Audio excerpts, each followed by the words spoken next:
মাজিদ। ও আল্লাহ, গুনাহগারগুলো কই? গুনাহগারগুলো আমার পেটের মধ্যে দাও। আমি আল্লাহর কাছে আবদার করবে, আল্লাহ বলবে, রে ও জাহান্নাম, একটু অপেক্ষা কর, আমি আল্লাহ বিচারটা শেষ করিয়া নেই। বিচারটা শেষ করার পরে এরপরে তোর কাছে গুনাহগারগুলো পাঠায় দিব। জাহান্নাম থামতে রাজি না। আল্লাহ তাআলা বলেন, ও জাহান্নামের শিকল দিয়া ধরে রাখ, জাহান্নামকে শিকল দিয়া বেঁধে রাখ।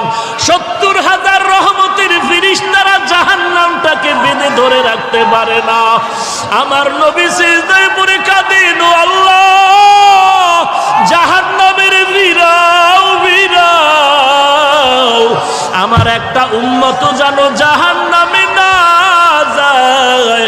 জাহান্নামের ভয় আমার নবী সিজদায় পড়ে কান্না শুরু করবেন। আল্লাহ বলেন, ও নবী, আপনি একটুও কাঁদবেন না, আপনার উম্মতের জাহান্নামে আমি আল্লাহ দিব না। আল্লাহ কুদরতের হাতে একটু পানি দিয়া ফেরেশতাকে বলবে, জাহান্নামের গায়ে ছিটায়া দাও। আল্লাহর দাও কুদরতের হাতের পানি জাহান্নামের গায়ে ছিটায় দাও, মাত্র জাহান্নাম পেছন দিকে দৌড়াবে। ফেরেশতারা বলবেন, ওরে মালিক, শিকল দিয়া যেই জাহান্নামের ধরে রাখতে পারি না, একটু সামান্য পানি দেওয়া মাত্র জাহান্নাম পেছনে চলে গেল। এটা কেমন বরকতের পানি? এটা কি জমজমের পানি, নাকি কাউসারের পানি, নাকি আবে হায়াতের পানি? আল্লাহ বলবেন, এটা তো কাউসারের পানিও না, জমজমের পানিও না, এই পানি হলো আমার গুনাহগার বান্দার চোখের পানি।